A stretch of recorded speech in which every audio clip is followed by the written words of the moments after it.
Well, good evening to you. Great thanks for joining us. This is Channel 1 News, our Monday edition. Today is the 8th of January 2018.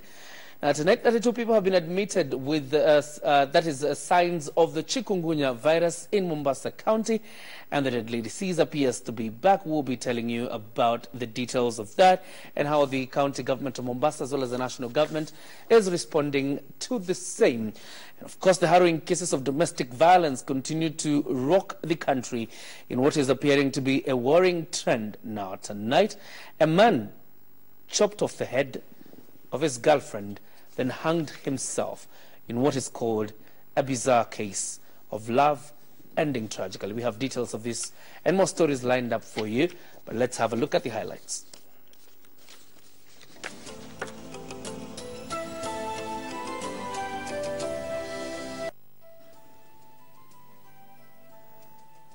Murder most foul.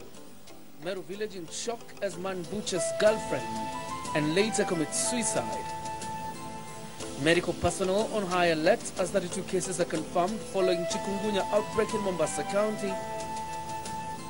NASA says soaring in ceremony for principals unstoppable unless dialogue on electoral reforms commences. And electoral body IBC issues Wednesday deadline for list of nominees for the Keywest parliamentary by-election.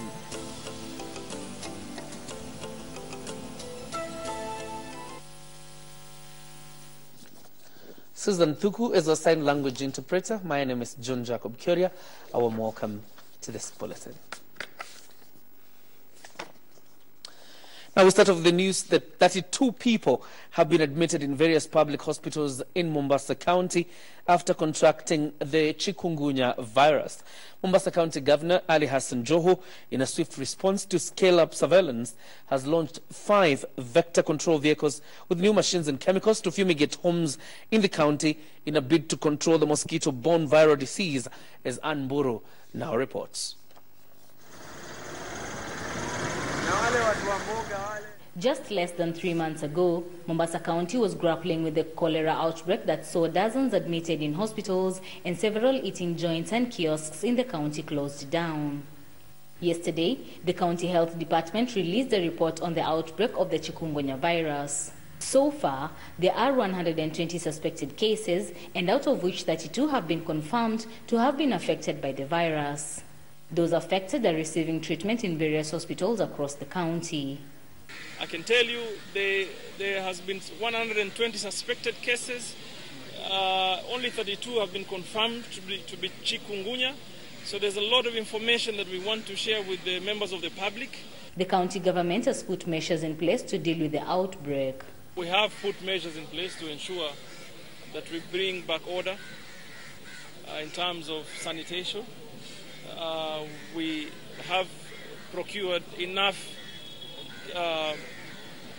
equipment and chemicals that will be able to help us to deal with this outbreak. While launching the 5 vector control vehicles to be used for surveillance, Governor Joho said most affected sub-counties are Changamwe and Mvita constituencies. The high numbers that we are receiving on this particular on Chikungunya comes more from Changamwe and the island. So that for the beginning will be the focus, and then we will do certainly a program that will ensure we have routine vector control in the entire county of Mombasa. According to the World Health Organization, Chikungunya is a mosquito-borne viral disease transmitted to humans by infected mosquitoes. Residents are being urged to work closely with the county government to manage garbage so as to eradicate the breeding grounds for mosquitoes. We are asking the Mwananchi to also help us manage takataka from your household, because it is not possible that you fail to see any dumping site in your entire area of where you reside until you come right to the middle of a highway or the middle of the road within the CBD. So we are saying we have to do our bit, but of course the Mwananchi also, it is important that they do their bit. Chikungunya causes fever and severe joint pains. Other symptoms include muscle pain, headache, nausea, fatigue, and rash. For Channel 1 News Hour from Mombasa County, I am Anburu.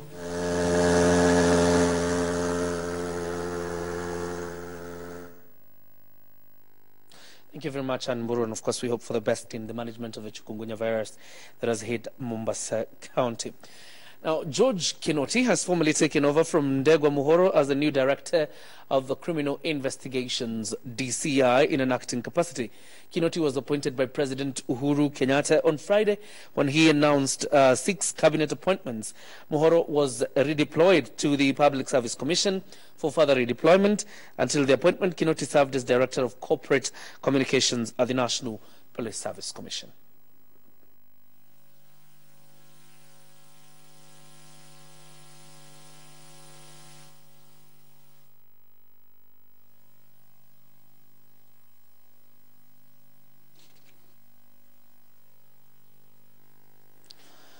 And now, the sweeping reforms in the education sector continue to draw criticism as a section of stakeholders oppose the changes.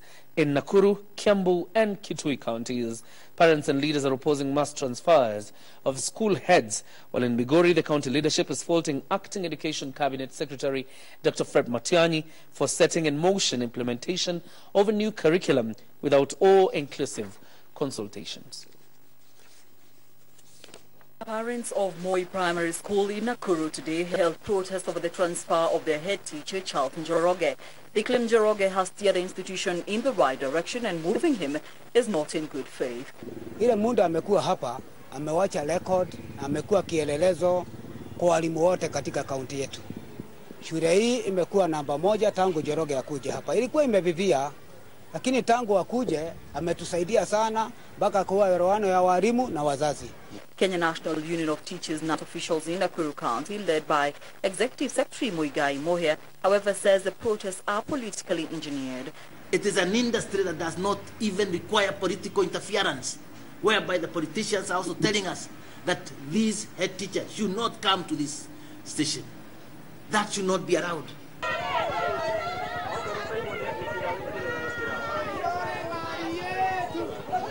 Similar protests played out in Githunguri in Kiambu County, with parents taking to the streets to protest the transfer of the principal of St. Joseph Boys High to Kaheti Boys in Mukurweini, Nyeri County.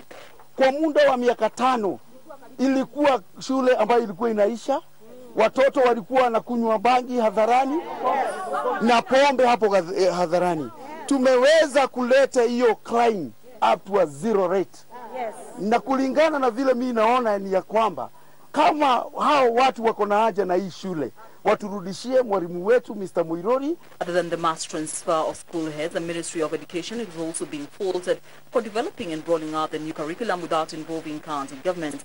Migori County Governor Zachary Obado, speaking while launching a scholarship program for more than 200 KCP students, regretted that the country is phasing out the 844 system to be replaced by the 26333 without input from the devolved units. I can't recall anywhere where the counties were invited to participate in order to change from the 3, 8, 4, and 4 system. I'm therefore calling upon my good friend, the CS for Education, Bwana Matiang'i, to be all-inclusive whenever we will be making certain critical decisions. In Kitui County, Deputy Governor Gideon Zhao and Mwingi Central MP Gideon Mliungi called on the national government to clarify the implementation of the free secondary education as promised during pre-election campaign, saying many parents and guardians are confused about it. Caroline Kamar reporting for Channel 1 News Hour. Let's do some politics now. The National Super Alliance, NASA, has maintained that plans to swear in its leader Raila Odinga and Kalonzo Musyoka, that is, its leaders, are on course unless the ruling Jubilee Party agrees on talks over electoral injustices. Minority leaders in Parliament, Moses Masika Wetangula and John Mbadi, said NASA is ready to change its position if the Jubilee Party agrees to dialogue before end of this month. The two spoke after meeting US Ambassador Robert Godek at Parliament buildings on Monday morning, as Samson Kitavi now reports. just a day after NASA leaders Raila Odinga and Kalonzo Musyoka confirmed to their supporters that they would be sworn in on 30th of January as the people's president and deputy president respectively. U.S. Ambassador Robert Godek held talks with the opposition leadership in Parliament. The ambassador met both the National Assembly and Senate minority leaders John Mbadi and Moses Wetangula, perhaps to dissuade the opposition from going ahead with the plan. What I got from the ambassador, and I need to mention, is that according to him, he feels that we cannot have another election, not in the next 90 days, maybe later.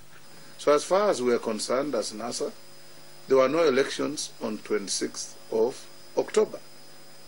We still want to have elections. Addressing the press after the courtesy call, the two opposition house leaders said NASA was ready to shelve the ceremony, but with the condition constructive dialogue on electoral injustices. Raila Odinga really does not have a choice on this. He has to be either sworn in on that day, or we are told concretely what are the reasons why he cannot assume the office of the presidency. NASA further called on the ruling Jubilee Party to swallow its pride and accept negotiations for the country to move forward. The ambassador has also expressed himself very clearly to me that he has spoken about this matter, and I can agree with him that he has spoken about dialogue. But the problem he has is both sides have different versions of what the direction the dialogue needs to take. President Uhuru Kenyatta has maintained that the only dialogue he can engage on was how to grow the country's economy, but not electoral reforms. Samson Kitavi, Channel 1 News. And our political parties intending to sponsor a candidate in the Keywest parliamentary by-election slated for the 26th of March have until this Wednesday to submit names of the persons who will contest in the primaries. Parties will also be required to indicate the date they intend to hold the primaries. The Independent Electoral and Boundaries Commission announced that the by-election in Keywest will be held on the 26th of March this year. The preparations for the by-election have already begun. IEBC has called on political parties intending to sponsor a candidate in the by-election to submit names of the persons who will contest in the primaries by Wednesday. In a tweet on the IEBC's official handle, the electoral body further requires the political parties to indicate the date when they intend to hold the primaries. The by-election was occasioned by the death of area MP and immediate former minority leader Francis Nyenze of the Wiper Democratic Party. Wiper is believed to have a majority backing in the area and is among parties expected to field candidates in the by-election. Area leaders are said to be backing Nyenze's widow Edith, and the Wiper leadership has since called on her to consider succeeding her husband. The Maendeleo Chap Chap Party and other smaller parties in the Ukambani region might also be seeking a shot in the by-election. It's a very sad story. A love affair turned tragic today after a man murdered his girlfriend in cold blood and later committed suicide in an incident that has shocked residents of Oku village in Imenti South, Meru County. Paul Mwenda and his girlfriend Nelly Karemi are said to have quarreled overnight over a domestic issue that is yet to be established. Now, we would want to warn you that some of the pictures you might see in this story are graphic. Viewer be warned. Of residents of Oku village in Imenti South, those who witnessed the tragic end of young lovers, questions abound as to why. 26-year-old Paul Mwenda and 25-year-old Nelly Karemi were known to be a couple in love. Huyo mama alikuwa na mtoto wake na kuna kijana walikuwa anakaa na yeye. Kwa hivyo hiyo kijana sijui waligombania nini ndiye akaamua kumuua. Ilikuwa kitu saa 7 hapo ndio mwenye nyumba alisikia kelele. Sasa kusikia kelele akaenda akaita majirani, akawaambia kuna kelele inaendelea hapa kwa nyumba yangu. Kujeni tuone ni nini inatendeka. Kumbe hizo huyo mtu ashaaga. Many thought the relationship would blossom to marriage. But on this Monday morning, the 8th day of January 2018, it was over. After quarreling overnight, the love-struck couple lay dead. Kwa hivyo si tunasema serikali ichukue hatua kali sana. Sana sana hapa huko market watu wamekaa wakisumbuana tena, mauaji ya kila wakati, watu wanauliwa, wengine wanatupwa huko Kadhongodho, wengine wanatupwa huku juu. Sasa hapa hii area imeharibika kabisa. Paul murdered Nelly in cold blood before taking his own life. Villagers say Paul had recently moved in with Nelly after he was sacked as a farmhand. Saidi alikuja kwa huyo msichana sababu hiyo nyumba ilikuwa na condition na huyo msichana kutoka kwa mwenye nyumba. Kwa hivyo huyo kijana tujui ni wa kutoka bandi gani. Na tunaomba hata wakati mwingine Saidi mtu anaajiri mtu amwandike akiwa na kitambulisho yake.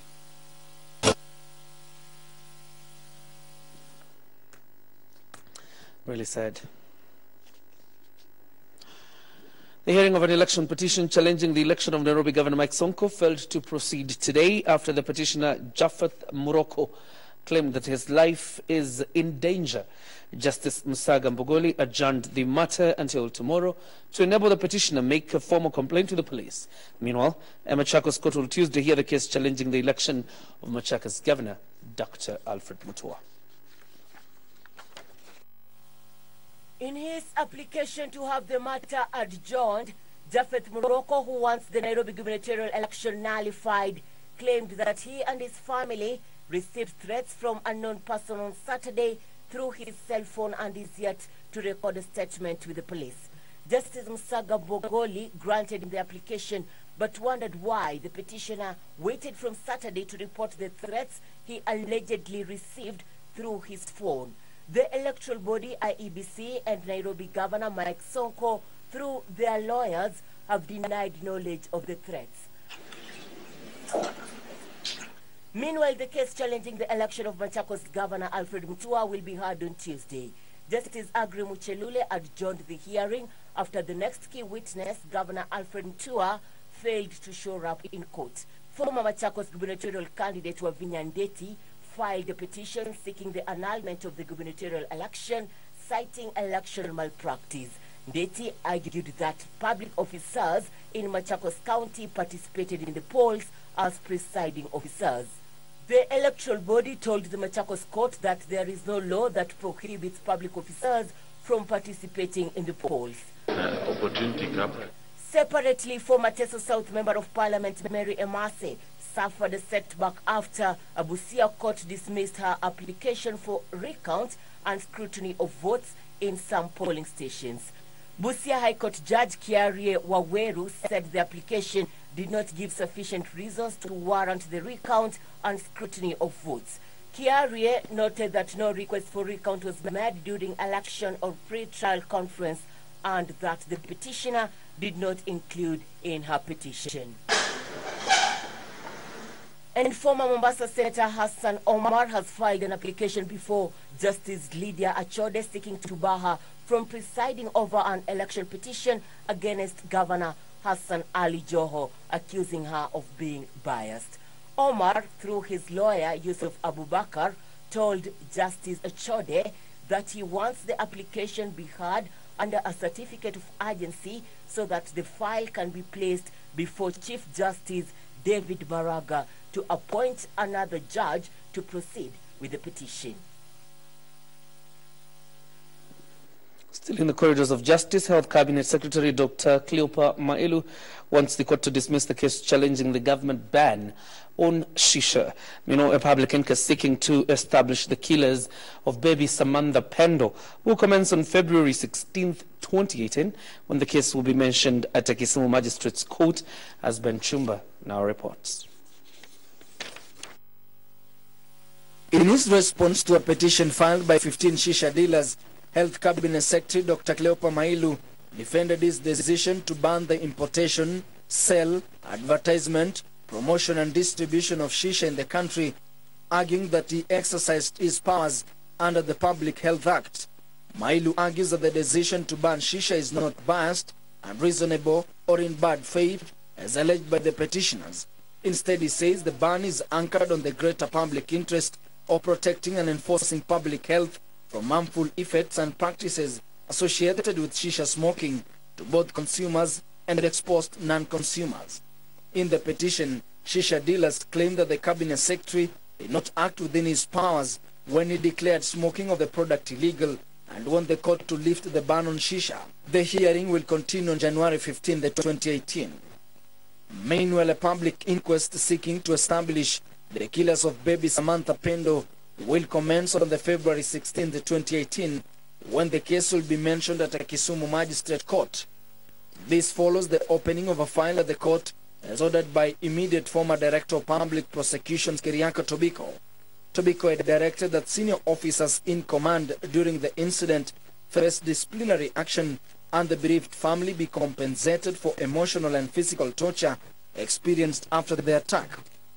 Baby Pendo died in August last year after she was reportedly clombered on the head by police in her parents' house in the sprawling Nyalenda slums in Kisumu town. A total of 21 witnesses are set to testify, including Pendo's parents Joseph Abaja and Lensa Achieng. And an alleged police imposter has been charged with assaulting a police officer in Nairobi County. Don Ngede Mwaura appeared before Milimani Magistrate Mother Mutuku and denied 2 counts of assault and malicious damage to property contrary to the law. The court heard that Mwaura assaulted Martin Mwangi Kabere on January 2, 2018 along Tomboya Street, causing him body harm.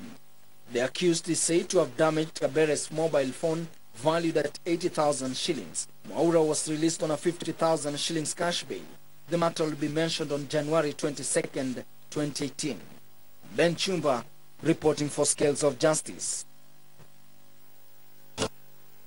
Ben Chumba takes us to a very fast break. Don't go too far.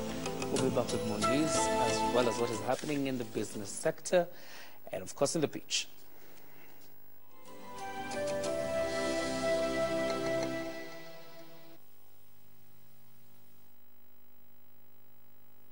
Nimeapply loan, nimemaliza. Ilikuwa nimebakia pati ya guarantors wanisaidia na kwa ameenda holiday, but $1 imeingilia hapo katikati. Nimepata hiyo pesa. Uko tayari kwa 2018? Kwa majina naitwa Catherine Kilwake, mkaaji wa Eldoret Barini. Mimi nafanya ukulima wa poultry na nimekuwa nacheza $1 for some time. Nimecheza, nikacheza, mpaka hata nikakuwa nimepoteza matumaini. On Friday nikapata ujumbe yenye nasema kwamba weka out 100 then utapata 100,000. Nikasema kwa sababu nimekuwa nacheza kwa muda fulani, nikasema let me do it today for the last time. Nikaweka shilingi 200 kwa $1 account. Nikacheza hiyo out 100 mara 2. 30th Saturday saa 4 asubuhi nikapigiwa simu kutoka $1. Na hii pesa mimi nimepanga ku-expand poultry project yangu. So nataka niwaambie wachezaji wa $1 na hata wale wajaanza kucheza kwamba $1 is real. Karibuni, chezeni $1. Hata mimi nitaendelea kucheza kwa sababu nimeamini kwamba ni kitu ya kweli. Najua kwamba na $1 hii 2018 niko tayari. Hata wewe unaweza jishindia zako za school fees, biashara na mahitaji yoyote ya 2018 na $1. Top up kuanzia shilingi 100 kwa paybill 295888, account name KBC, na uanzie kucheza sasa. Unaweza angukia maelfu ya pesa. Happy 2018 kutoka $1. Big winners for the new year.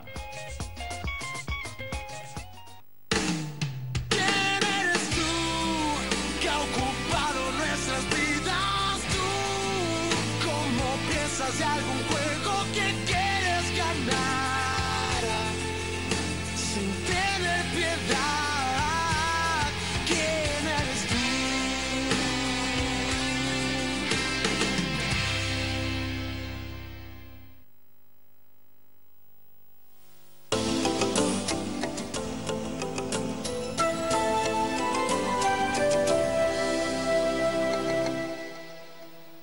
Welcome back. You're watching Channel 1 News Hour. We continue with the news making headlines tonight.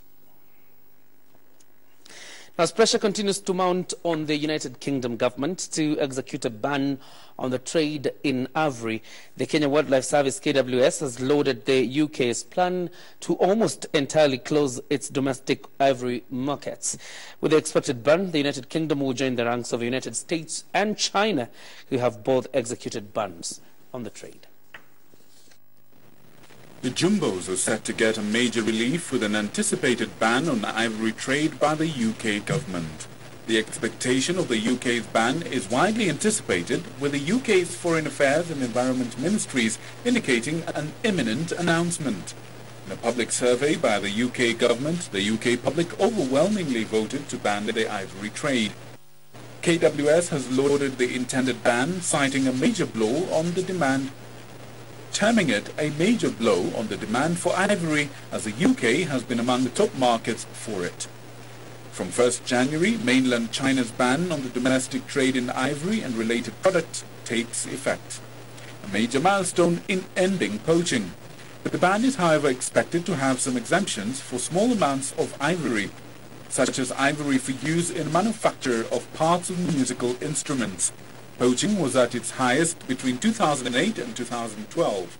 Stiff penalties and enhanced conservation and enforcement efforts resulted to a 78% decline in elephant poaching. The elephant population has slowly begun to rebound following the respite, with current numbers from selected ecosystems indicating a growth from 6,454 in 2012 to 7,347 in November 2017.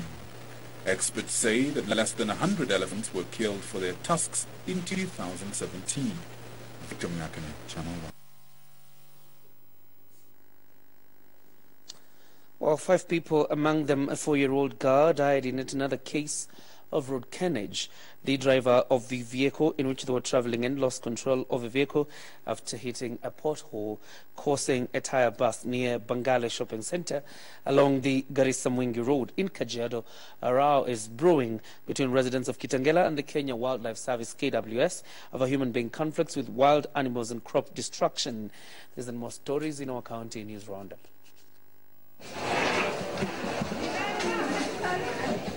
The accident occurred near Bangale Shopping Centre, about 80 kilometers along the Garissa Mwingi Road. Those killed include the driver and the mother of the 4-year-old. The driver died on arrival at the Garissa Referral Hospital, while the mother to the 4-year-old succumbed to her injuries while undergoing treatment at the same facility. The vehicle had 10 occupants at the time of the accident. Eyewitnesses say the driver lost control of the vehicle after hitting a pothole.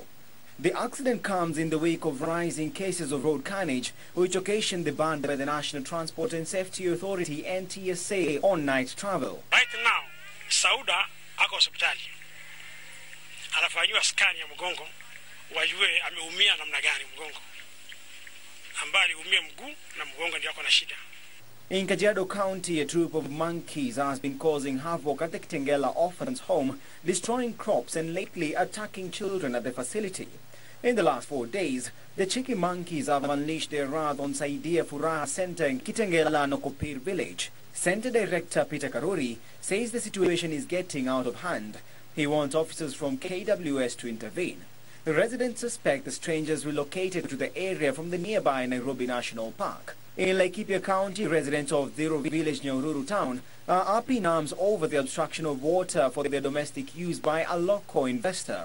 The residents claim they have never lacked water, but recently, since the investor arrived, the commodity has been missing after he interfered with the water point. The residents are now calling on county government to come to their aid.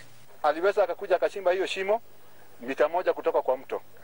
Akaenda akablock ile maji nini pipe ambazo community wameiweka na akaweka gate valve iweze kumwaga maji ndani ya ile shimo ambayo ni maji chafu ili community wakose maji.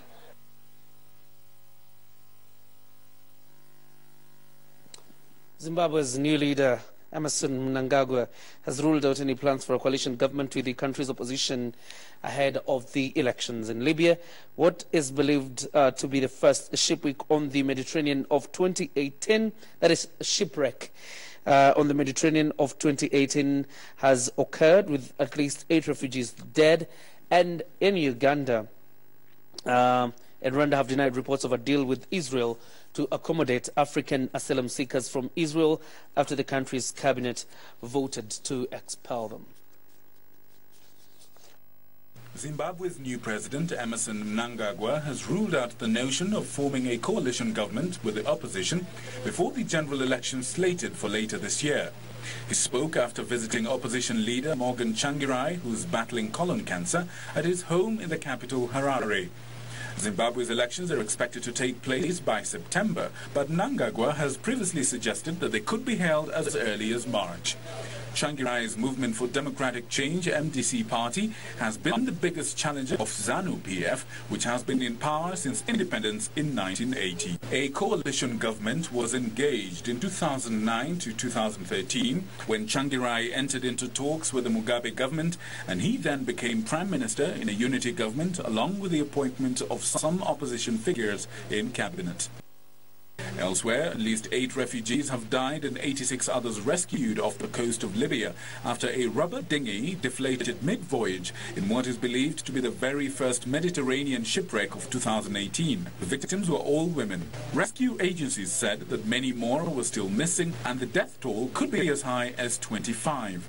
An Italian aircraft on patrol spotted the dinghy on Saturday morning, reporting that it had deflated and only a few people remained in it, with the majority already in the water and had been for hours. The Mediterranean Sea has been described as the world's deadliest border. Last year, 3,116 people died trying to cross from North Africa to Europe. Rwanda and Uganda have rejected claims of signing a controversial deal to take in African migrants from Israel. Earlier this week, Israel's cabinet approved a plan to force asylum seekers to choose between indefinite detention in an Israeli prison or deportation to a third country in Africa. According to the Israeli scheme, asylum seekers will be given a plane ticket and up to $3,500 for leaving. They have also been given 3 months to leave, a move that has attracted condemnation from activists who warn of the danger the people would face. Israel did not specify where the asylum seekers would go, but local media and rights groups have previously said that Rwanda and Uganda had agreed to take in the migrants from Israel. Currently, Israel is home to about 40,000 asylum seekers, according to government figures.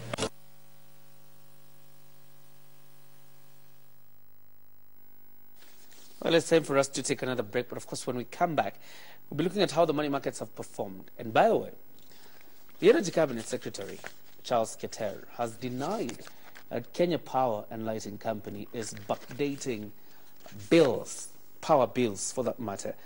Nicholas Ndwati will be putting that story into perspective when we come back.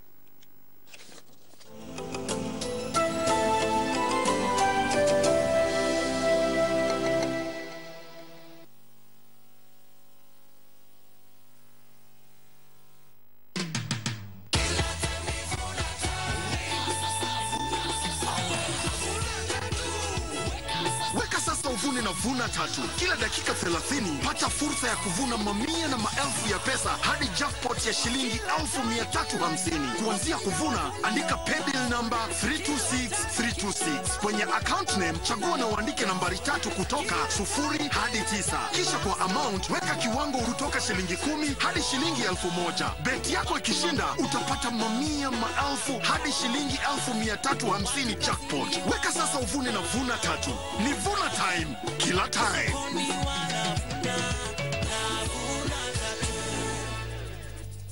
Always it is very good to let things go. I hope you children, you don't call each other names. Do you?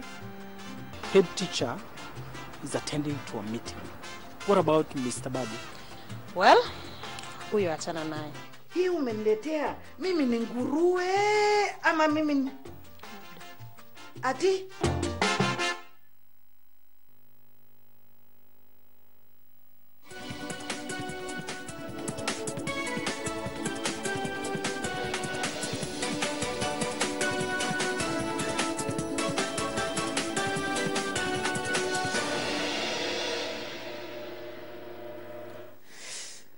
Here's a very interesting story. Kenya Power has refuted reports that it is backdating electricity bills to cater for the increased fuel charge not passed on to consumers last year. Energy Cabinet Secretary Charles Keter says the increase from 2.31 to 4.35 shillings per kilowatt per hour in fuel charge since April last year has continuously been factored in consumer power bills, hence there are fuel cost charges that need to be backdated. According to Keter, however, Kenya Power is facing a billing fluctuation following an upgrade in billing systems, which is being resolved on a case-by-case basis for the more than 2.4 million customers still on the analog billing system. Let's have a look at the story by Nicholas Nduati. There have been reports that Kenya Power is set to backdate electricity bills to recover the fuel charge that was not passed on to consumers last year. While dismissing these, Energy Cabinet Secretary Charles Keter says the high electricity bills are as a result of the increased fuel charge currently at 4 shillings and 5 cents per kilowatt hour from 2 shillings and 1 cents per kilowatt hour in April last year. KPLC or ERC or the ministry has no mandate whatsoever to do any tariff increment. The reports which have been saying that KPLC have done the tariff increment is not true. There are also reports that bills have been, electricity bills are being backdated. It's not true. We don't backdate electricity bills. The CS says Kenya Power is facing a billing fluctuation following an upgrade in billing systems, which is being resolved for the more than 2.4 million customers still on the analog billing system. What we are facing at the moment, the billing which we have, December billing, is the billing fluctuation following an upgrade on the billing system by KPLC, which they are now implementing. They are finalizing their implementation by end of this month. To eliminate cases of estimated bills, Kenya Power has procured specialized gadgets for reading meters for postpaid customers within a radius of 50 meters, which will be complemented by a mobile phone-based application set to be launched this month. There will be no estimation of meters. You are billed on your actuals or you are not billed. We have a gadget which all the meter readers must carry, and that gadget works within a radius of 50 meters. An application which all the customers will be given on their cell phone, so that you also as a customer, what you need to do, you just take a photo of the meter which is installed in your house. That meter translates that data to the billing system of KPLC. The government plans to set up a fuel stabilization and hedging fund in 3 months to ensure steady fuel charges on power bills. There are some bills, even when the meter readings, their actual meter readings were done, it became negative, which shows also maybe the person who has been doing has been over billing you. So what KPLC have done in all their banking place where they receive the money, they are senior people who are there from addressing all those issues. And anybody, we call upon any Kenyan who has an issue on any billing, they will go and they will be sorted out and they will get their rightful billing. Nicholas Nduati, News Hour Business. A 7.5 billion shillings pharmaceutical plant is being constructed at the Athi River EPZ zone, targeting to make drugs for communicable diseases. Currently, nearly 85% of Kenya's pharmaceutical demand is covered by imports, and much of the government wants changed so as to bring down the cost of healthcare. Square Pharmaceuticals, in conjunction with the government, has embarked on what will see Kenya manufacture her own drugs for the management of HIV and AIDS, the treatment of tuberculosis and malaria that often constitute the heaviest disease burden on the country's healthcare systems. Construction of a local pharmaceutical company is a cost reduction strategy aimed at reducing the cost of drugs while increasing access to healthcare. I mean, it's less than 10% what some of our industry players are able to produce today in terms of our needs. So a significant part is imported today, and part of getting investors on the ground is to deal with some of that big imbalance. Unbelievably fast, unbelievably, I think some cases we are a bit slow from our offices, but at this thing, things move very quickly. And from the EPZ authority, from the Minister of Health, from the Minister of Industries, from his offices, it's very, very good.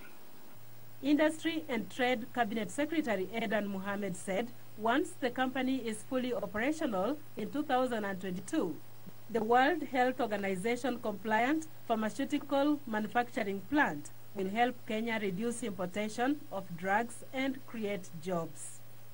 We have, of course, some domestic-based companies that produce some generics here, but not to the scale to meet the needs of our people in the country, let alone the region or other parts of the continent. The company that will also service the regional market will be producing insulin for the management of diabetes as well as other non-communicable diseases. Among the benefits from the construction of the pharmaceutical manufacturing plant is technology transfer, increased tax revenues, and reduced balance of payment outflows. We have been able to increase the level of FDI into this country from about 350 million to just under $2 billion US. Judith Akolo, Channel 1 Business. Kenya could reduce unemployment by 20% if the youth embraced entrepreneurship as opposed to waiting for white-collar jobs. Equity Bank CEO James Mwangi says the financial services sector can be critical in creating high-impact entrepreneurship, key in unlocking the potential of economic growth. Here's a report by Carol Janga. About 4 in every 10 Kenyan of working age have no jobs. Most of them are the youth. To help address this, the youth are being encouraged to embrace entrepreneurship, which experts believe could help the country reduce half the unemployment rate. The biggest problem is poverty. The solution to poverty is wealth creation.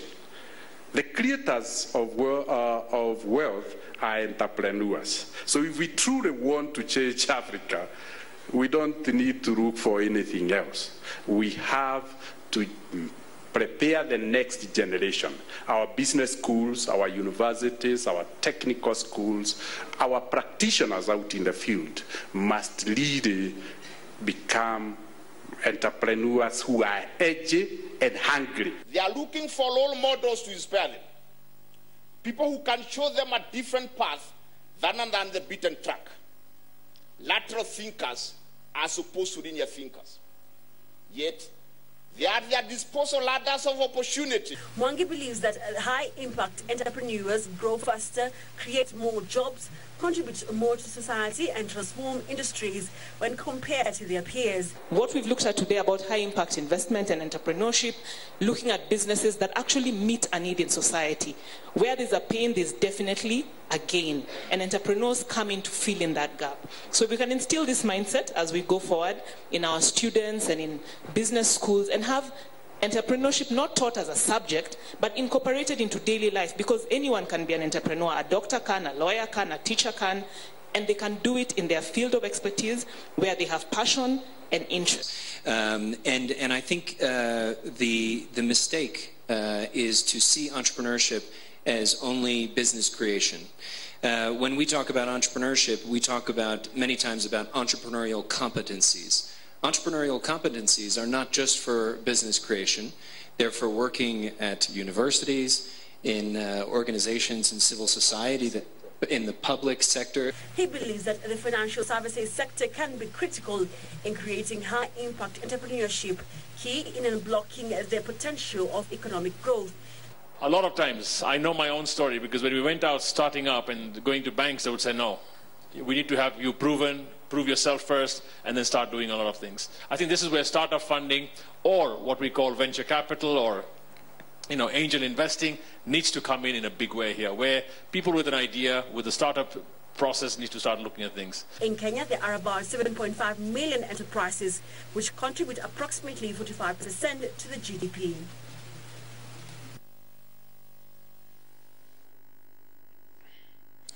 Now, a community-based organization dubbed Kazi Mashinani has rolled out a youth empowerment program aimed at tackling youth unemployment by supporting food vending business. Under the program, over 3,000 youth will be trained on, among others, marketing skills, as well as given various equipment to facilitate their business. Kenya's population is made up of youth under the age of 35, while the unemployment rate stands at about 40%. In bid to elevate this situation in Trans Nzoia County, a community-based organization dubbed Kazi Mashinani has rolled out a youth empowerment program. Lengo letu kubwa ni kucreate jobs kwa wale ambaye hawana uwezo, aidha hawajasoma ama hawana mahali ya kwenda kufanya kazi. The program targets over 3,000 youth in its first phase. Under the program, the youth will be trained on marketing skills as well as given tools of trade, among them trolleys, tea and coffee dispensers and urns to boost food vending business. Nataka kuhakikisha vijana 300 watapata kazi ya kusungusha ama kumarket potato ama chips ambayo imekuwa packed. Pia tunataka kuhusisha vijana 250 ambao watapewa zile duka tutalete katika kila kaunti ambazo zinaitwa kama uchumi mashinani. The youth have lauded the move, terming it as progressive. Na kazi ya kuuza sausage, mayai na hii kazi naipenda. The organization has partnered with various companies to provide a ready market for their products and services. Na tutakuwa na uhusiano partnership pamoja na chera ya Kitale Medium ili kuhakikisha wale maaskari wako katika kambi hii, watoto wao pamoja na familia yao wananufaika na mradi huu.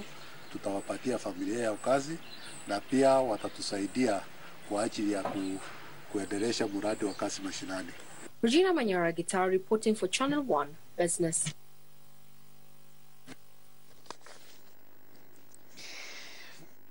Well, the Nakuru County government plans to distribute free quality seedlings to over 3,000 Pyrethrum farmers in an effort to revive the sector. This will be from a 7,000-acre Pyrethrum seed bed that the devolved unit plans to set up. The once vibrant Pyrethrum sector has been facing dwindling fortunes, with many farmers uprooting the crop due to poor returns. However, the Nakuru County government is seeking to revive the sector by assisting Pyrethrum farmers access cheap and quality seedlings as a way of encouraging them to increase output. Area Governor Lee Kinyanjui says his administration has identified and set aside 7,000 acres of land that will be used to develop quality Pyrethrum seedlings. Tulikuwa na mmea wa pareto ambao ulikuwa umeweza kuvuma hapa sana. Na wengi wetu tutakumbuka kwamba tulilishwa, tulisomeshwa kupitia ukulima wa pareto. Pia tutaweza kuweka mbegu zaidi ya eka karibu 7,000 hapa Nakuru County within the first year. Nakuru County government targets to help farmers produce 10,000 tons of dry flowers annually. Close to 3,000 farmers are expected to benefit from the free seedlings program, with the county government earmarking Pyrethrum as one of the key economic drivers in the region.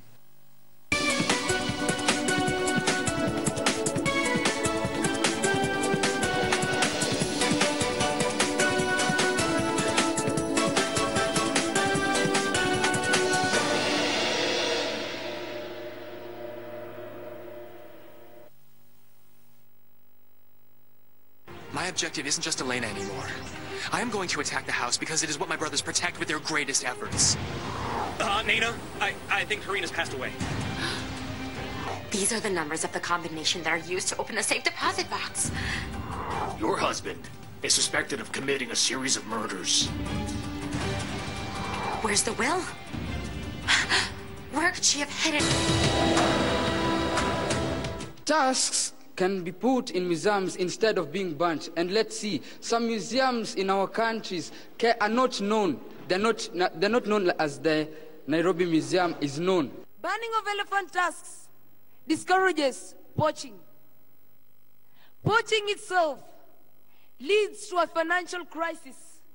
Out of banning of these very innocent tax, what will it profit you? The demand is very high and the supply is very low. You see, the market will increase. But due to this increase of the market, where will the scholars get that ivory to sell?